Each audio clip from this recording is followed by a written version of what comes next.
Coming in at number 5 we have Ribosol. Ribosol or Rubosol is a folklore mountain spirit of the Giant Mountains, a mountain range along the border between the historical lands of Bohemia and Silesia. This demon is the subject of many different legends and fairy tales throughout German folklore. Legend has it that Ribosol is a giant gnome or mountain spirit. With good people he can be friendly, teaches them about medicine and gives presents, but if someone disobeys or disrespects him, his revenge is severe and can be deadly. He sometimes plays the role of a trickster in folk tales. The origin story of Ribosol comes from pagan times, and he is known as a fantastic lord of weather of the mountains and is similar to the Wild Hunt, which are a group that roam the sky during storms and is an omen of disaster. This demon has the ability to change the weather drastically. He can send rain, lightning, thunder and snow from the mountain to the lands below. Ribosol takes the appearance of a monk in a grey frock, holds a string instrument in his hand, which is known as the storm harp, and walks so heavily that the earth shakes around him. Others believe the demon inhabits that of a large bear and wolves to blend in with the other animals on the mountains. In the area surrounding his mountain there is a large botanical garden named after the demon, named Rubosol's Garden. In the Czech Republic, local fairy tales say that Rubosol gives sourdough to people and invented traditional regional soup named kyselo. There is also a mountain named Kotel, which means cauldron. When fog rises from the valley at the bottom of the Kotel, people say that's when Rubosol is cooking the kyselo soup. To this day, this demon's legend lives on. Coming in at number 4 we have Adanc. Adanc or Afanc is a demon originating from British, Welsh and Celtic mythology. It's said to look like a beaver, crocodile or dwarf-like demon and are about 7 feet long and weigh around 250 pounds. They prey upon those who are foolish enough to enter the lake it lives in. This demon once lived in Llyn Bafog or in Llyn Lion Lake, and it can be lured out of the water by a woman, and once this happens, Adanc becomes powerless. There are some stories of this demon being destroyed. One tells of a man dragging the beast out of the water to slay it, another says it was lured out of the water, where it eventually fell asleep and was bound in chains and slayed, but many believe this demon still roams in the lakes of Europe. The Adanc is a solitary predator that builds dams to create smaller lakes, but still a part of the larger lake it lives in. Once they find the right place for a habitat, it's their territory and theirs only. Anything that comes near the lake or the adjoining rivers becomes this demon's prey. The Adanc hunts its prey by floating just under the surface of the water, waiting for its next meal to approach, and when it does, they attack with a bone-crushing bite. And once they have their prey in their mouth, the Adanc then drags them under the water and goes in for the kill. They wait for the prey at their most vulnerable and takes advantage of that. Like a beaver den, the Adanc's lair can only be accessed from below the water's surface, but is truly hideous sight because they use the remains of its victims for decoration of their habitat, and the stench of decay lingers all around the demon's lair. According to many historical writings between 1382 and 1410, it describes the mass destruction of Adanc and how he can cause massive flooding, and one time in particular, the floods caused all the original inhabitants of Britain except for Dwyfyn and Dwyfach, who went on to find a new race of Britons. This demon is recognized by many throughout Europe and the world and is mentioned in many different books and TV shows. In at number 3 we have Picolus. Picolus is a demon from the ancient inhabitants of Prussia, described as an angry and evil spirit, with the appetite for human blood. Picolus and Patalo were gods in the pagan Prussian mythology worshipped by the old Prussians.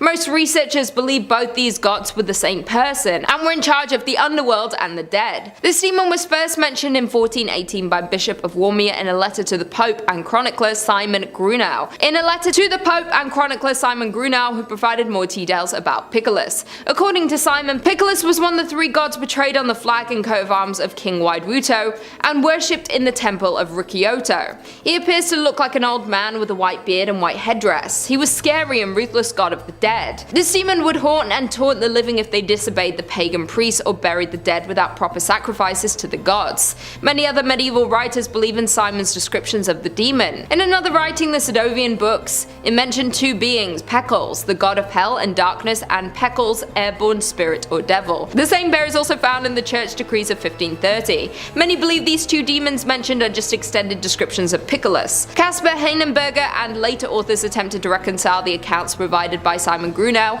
and the Sadovian book. In the 17th century, Christoph Harknock and Matthias Praetorius testified that people still believe in this demon, and many believe Picolus is in fact the devil. In at number 2 we have Bifrons. Bifrons is from the Earl of Jinistan, with 6 legions of demons under his command. He teaches sciences and arts and has knowledge of gems, woods, and herbs. This demon has the ability to change corpses from their original grave into other places, sometimes putting magic lights on the graves that appear like candles. He first appeared as a monster but then changed his shape into that of a man to blend in with earthly people. Bifrons was originally the Roman god Janus and is often referred to as so. In ancient Roman religion and myth, Janus is the god of beginnings and transitions, also of gates, doors, passages, endings, and time. He is also well versed in astrology and planetary influences, as well as geometry, herbology, mineralogy, and botany. He is usually depicted as having a monstrous appearance along with two faces, due to his ability to look into the future and the past. The Romans named the month of January in his honor. Janus presided over the beginning and ending of conflict, and hence war and peace. The doors of his temple were open in a time of war and closed to mark the peace. As a god of transitions, he has functions pertaining to birth, journeys, and exchange. Janus had a major presence in religious ceremonies throughout the years and was ritually invoked at the beginning of each one and heavily honored on many different occasions.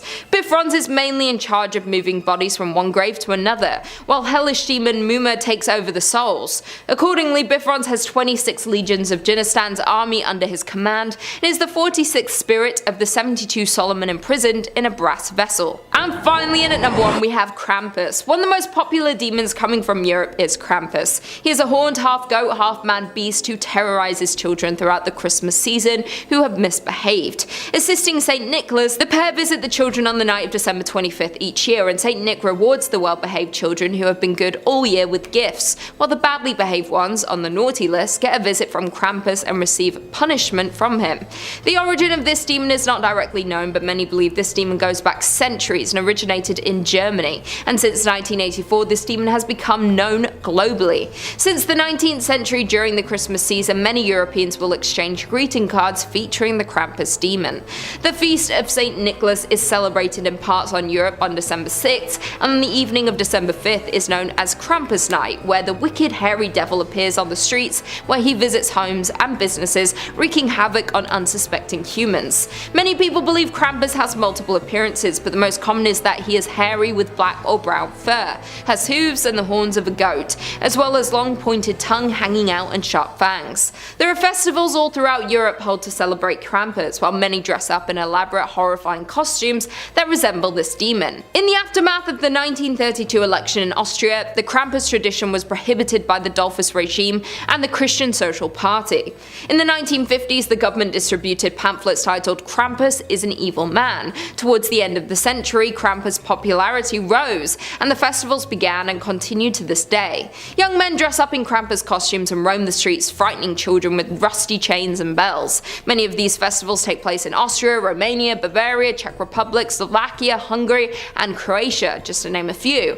We've all heard about Santa, and kids are constantly told if they have bad behavior, they will get coal for Christmas, but many don't realize that this has come from the legend of Krampus. This demon has become a global figure and is depicted in many horror films and has become a part of American pop culture. Coming in at number 5 we have the Villa. The Villa are Eastern Europe's nymphs or mountain fairies who can be found living in hills and mountains. Some versions of folklore claim that the Villa live up in the clouds, but throughout history these creatures are almost always spotted in the wilderness in all versions of folklore. These mysterious creatures are believed to have power over the wind, and they are credited with causing windstorms that can wreak havoc on the surrounding communities and urban structures. Those who claim to have seen the Villa say that they appear as beautiful women who sparkle in dresses made of leaves and flowers, while others claim they are ghost-like creatures wrapped in long cloaks or rich blue robes. Unlike many of the creepy creatures who haunt the forests and homes of Eastern Europe, the Villa are beautiful and feminine, but don't let their appearance fool you. While many believe they are helpful creatures, many people throughout Europe claim they are destructive and use their appearance for their gain. They are known to tempt men to dance with them, then rob and kill them, and then hide their bodies in the clouds or throughout the dense wilderness. These demons are incredibly strong and powerful and are known to end the lives of men who defy them or break promises. You'll know that you are in the territory of the Villa if you see deep rings in the grass. This is the sign that the Villa has danced in one spot. It is said that treading on the rings will bring bad luck, so avoid them at all costs if you ever discover them in the woods. If you're planning a trip to the Eastern European area, I would definitely avoid camping or anything to do with the woods, due to many demons living and lurking in the forests around Europe. Many locals like to leave peace offerings for these demons. Things like ribbons, fruit, cake, flowers, and vegetables are often left on the hills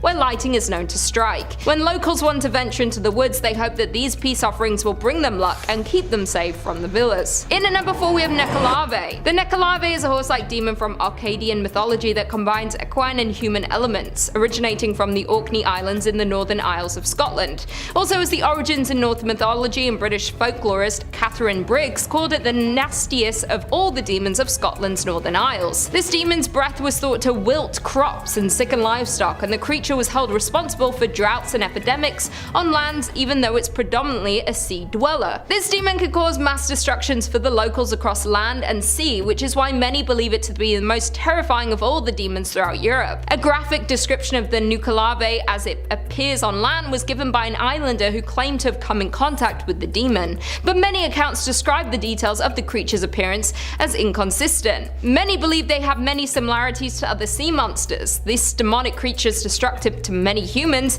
and the environment, but it's believed throughout the summer months it is kept confined by the Mither o' the Sea, an ancient Akkadian spirit, who is the only one that can control the Nekalave. Akkadian folklore has a strong Scandinavian influence, and it may be that the Nekalave is a composite of a water horse from Celtic mythology, and a creature imported by the Norsemen. As with malevolent entities such as the Kelpie, it possibly offered an explanation for incidents that islanders in ancient times could not otherwise understand. This demon has terrorized the sea and land throughout Europe for centuries, and according to Orkney resident and folklorist Walter Trail Dennison, Nekalave means the devil of the sea. Many people think this demon is only able to thrive in the waters but can in fact roam the land for some time. According to an encounter with this demon, on land it appears to have the torso of a man which is attached to a horse's back. It has no legs but large arms that can reach the ground. When it's back in the water, it is unknown what it looks like specifically, but it resembles a large, hideous sea creature. In at number 3, Koschy. Koschy is often given the nickname of the Immortal or the Deathless and comes from popular Russian folklore. The story goes that a spell is cast on a man which prevents him from being killed. He hides his soul inside nested objects to protect it. The origin of this demon is unknown but contains elements from the 12th century pagan leader Khan Konchak, who is recorded in the Tales of Igor's campaign. Over time, a balanced view of the non-Christian human Khan, who dates back to the 12th century but may have been slightly distorted by Christian Slavic writers. By the 18th century and likely earlier, the legend of this demon had been appearing in Slavic tales. This demon has the ability to cast sleep spells on their foes and can only be broken by playing on enchanted gusli. Depending on the tale, he has different characteristics. He may ride a 3- or 7-legged horse, may have tusks or fangs, or may possess a variety of different magic objects like cloaks and rings. It is positive though that this demon possesses many magic powers, making humans frightened of coming in contact with this demon. The humans who are the most scared of this demon are young women, because he tends to menace women with his magical powers. There are various versions of the Koschy demon and have been made into terrifying fairy tales all over the world in places like Greece, Albania, Croatia, Serbia, Hungary, and Lithuania. Many people who are soon to be wed are terrified that their soon to be wives will be taken or killed by Koschy, so many of them stay hidden with their beloved until their wedding day to ensure the safety of their soon to be wives. Many stay away from Europe for their weddings and honeymoons because of this demon to ensure the safety of their loved ones. In at 2 we have Strigoi. Strigoi is a terrifying demon from Romanian mythology and are troubled spirits that are said to have risen from the grave to prey on the living. It is believed that they have the ability to transform into an animal, become invisible, and gain vitality from the blood of their victims. Bram Stoker's Dracula has been the modern interpretation of the Strigoi through the historic links with vampirism. One of the earliest members of historical Strigoi was Georgrando Alilovic from the region of Istria. This villager was believed to be the first real person to be labeled as a vampire because he was referred to as a Strigoi. Jur is said to have terrorized his former village for 16 years after his death. Eventually he was decapitated by the local priests and villagers to let the terror subside. Johann Weikard von Valvassor wrote about Jur's life and afterlife in his extensive work The Glory of the Duchy of Kornoila when he visited Kringa during his travels. This was the first written document on vampires in relation to the demon Strigoi. An 1865 article in Transylvanian folklore by Wilhelm Schmidt describes Strigoi as nocturnal creatures that prey on infants and haunts the nearby villages, stalking women waiting for them to give birth so they can sneak into their home and steal their babies. In 1909, writer Franz Harman mentioned this demon in a book, saying that the peasant children from a village in the Carpathian Mountains started to pass away mysteriously. The villagers began to suspect their recently deceased count-turned-bloodthirsty demon was the one causing these mysterious deaths. A common way used to identify the Strigoi was to place a young child dressed in white on a white horse near the graveyard at midday. It was believed that the horse would stop at the grave of the suspected demon. And finally, in at number 1 we have Kulm King. One of the scariest demons from Europe is that of the Kulm King. This creature comes from Estonian mythology and is the evil protector of the forest, eating children alive when they bother forest spirits. Not only do they prey on children, but they terrorize anyone that comes in contact with them, being able to possess people, turning them into devils, and causing havoc as lesser personifications of evil. They like to haunt and terrorize grown-ups who happen to cross paths with it while walking the dark forest around Europe. It is the restless ghost of an unholy dead, and you run the risk of being harassed everywhere in the wild because the Kulm King doesn't have a fixed haunting place. To make it even worse, many believe this creature has the ability to go through the body of humans, and if this happens, that person becomes evil, thus creating a legion of killers. This terrifying demon can appear in many different forms, including a dog, a cat, and a haystack. Some of the more sinister and possibly accurate descriptions of the Kulm King are they look like a demonic polar bear, white sharp spikes running down their backs, and sharp teeth and claws that cause death immediately. Yes, this demon is a protector of the forest, but to us humans it is similar to the devil and takes no prisoners. If you're venturing in the forest, I would be very careful to not encounter this creature, and if you do, be respectful of the forest and its habitat, if you don't want to escape alive. Not only does this demon frequent public places, but can also enter private places without invitation, a trait that can be found in other folklore monsters, such as vampires and certain types of ghosts. Anyone who enters the woods in Eastern Europe worries if the Kulm King could be lurking nearby. Coming in at number 5 we have Wolpertinger. The Wolpertinger can be found in Germany and is a mysterious creature that roams the alpine forests of Bavaria. This odd looking creature isn't particularly large or vicious, but can be incredibly scary due to the fact it is made up of different body parts of various animals. It has the head of a rabbit, the body of a squirrel, the legs of a pheasant, and has antlers, fangs, and wings. Legend has it that if you are brave enough to try and lure the Wolpertinger in to see it for yourself, you need to bring salt with you and a trap. It is said that if you sprinkle salt on its tail, you can supposedly catch it. Also, if you prop open a sack with a spade and light a candle inside, the demon will be attracted to the light, and once he's inside the sack, you remove the spade and trap him. But be very careful, because if they feel threatened, they can attack, and they are extremely quick. The creepiest thing about this demon is that some people have hunted down various woodland creatures to create their own stuffed Wolpertingers to keep, sell them to tourists, or give them to hotels or inns to put on display for all to see. So if you're planning a trip to Germany, I would definitely steer clear of the forest in Bavaria. You wouldn't want to come into contact with this demon creature. In at number 4 we have Tatzelworm. The Tatzelworm is a huge man-sized worm or snake with a feline face and a reptile tail that usually lives underground in the Eastern Alps in Switzerland, Liechtenstein, Italy, Bavaria, and Austria. The only time you may get attacked by this hideous creature is if you disturb it or threaten it while it's burrowed. It is believed that this demonic creature is extremely venomous and can attack you with its poisonous breath, and tends to make a high-pitched hissing sound when attacking their prey. So if you ever hear that nail on a chalkboard like sound, I suggest running the other way. The name Tatzelworm isn't traditionally used in Switzerland. They usually refer to this demon as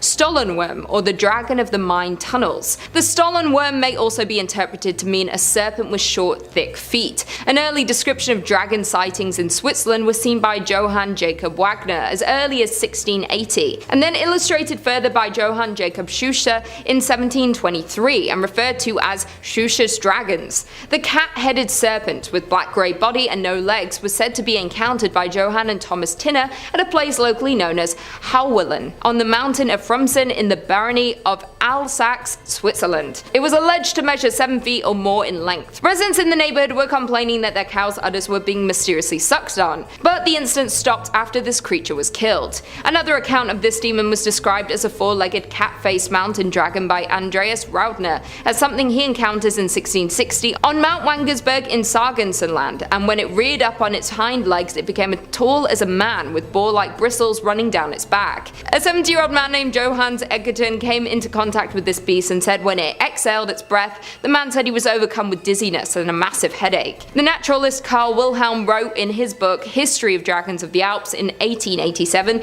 that these creatures have died out by now, but to this day the Tatzelworm phantom legend lives on, and many people still believe these demons remain. In at number 3 we have Black Shuck. The Black Shuck may be the most terrifying of them all, and definitely the deadliest. It's a huge black dog with evil red or green eyes that roams around the countryside of East Anglia. If you ever come in contact contact this demon creature, you'll most likely die or at least become very ill. Even just looking in the Black Shuck's eyes directly means certain death. The Black Shuck is referred by many as an omen of death, if ever seen or came in contact with. The name Shuck derives from the Old English word skukka, which translates as devil, fiend, and to terrify. In Littleport, Cambridgeshire, it is home to two different legends of black dogs, which many believe are linked to the Black Shuck. One account refers to the story of a huge black dog that haunts the area after being killed rescuing a local girl from a lustful friar in pre-Reformation times, while the other story tells of a black dog that haunts the A10 road after its owner drowned in the nearby River Great Ouse in the 1800s. In May 2014, a large dog was excavated at Leiston Abbey by Dig Ventures, and many believe it was the remains of a Black Shuck. Dig Ventures came out and said they don't believe the remains were from the Black Shuck, stating it was only 2 feet tall and was around the size of a mastiff. Carbon dating of the bones indicated the dog was said to be from around the 16 or 1700s. Many people have reported sightings of the Black Shuck, and even to this day locals believe this demon is still roaming around England. One local woman said she had seen the creature one summer morning in the 1950s when she returned home from dance near Cromer. A Suffolk man said he had seen the dog one evening on the marshes near Felixstowe, and another account of a woman who was cycling during the 1930s. One winter night, the woman was riding her bike home after making a delivery when she was followed by a huge dog, and no matter how fast she pedaled, it seemed to effortlessly keep up to her before suddenly vanishing into thin air. The Black Shuck has also been seen many times in pop culture, like in the hit TV show Teen Wolf, the 2019 movie Annabelle Comes Home, the 2020 video game Assassin's Creed, and even referred to in the 1999 novel Harry Potter and the Prisoner of Azkaban.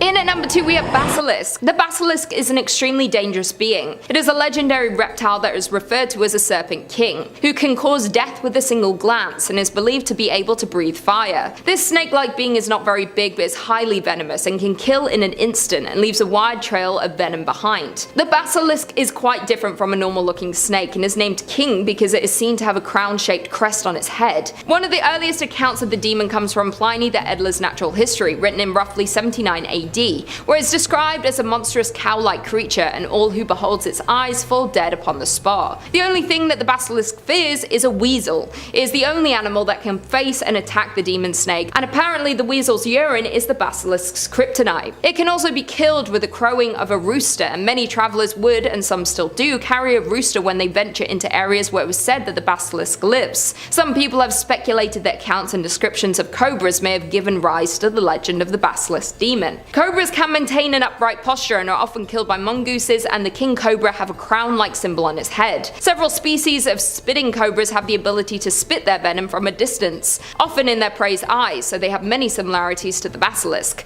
So if you're ever in southern Europe, I would beware of this monstrous snake demon. And finally, in at number 1 we have Balbus. This demon tends to reside in areas of Lithuania and is basically the boogeyman on steroids. It is a dark demon who will come and kidnap misbehave. The Balbus has piercing red eyes, long thin arms, wrinkling fingers, and the most terrifying face. This demon creature stands almost 7 feet tall, and their body appears like a large skeleton covered in black leathery skin. They also have extremely sharp claws and usually pounce on their victims from above. Sometimes they use two-handed weapons, but still have the ability to fight off their opponents with their claws, teeth, and horns. This demon likes to hide under carpets or inside dark crevices of your house before appearing and snatching the child. The Balbus is devious, mysterious, and will stop at nothing to make sure they are victorious in everything they do. Their more subtle sadism and stealth sets them apart from every demon on this list, and they like to capture their targets for later torture as opposed to immediate bloodshed. In many places like Italy and the Eastern Mediterranean, the Balbus is portrayed as a tall man wearing a heavy black coat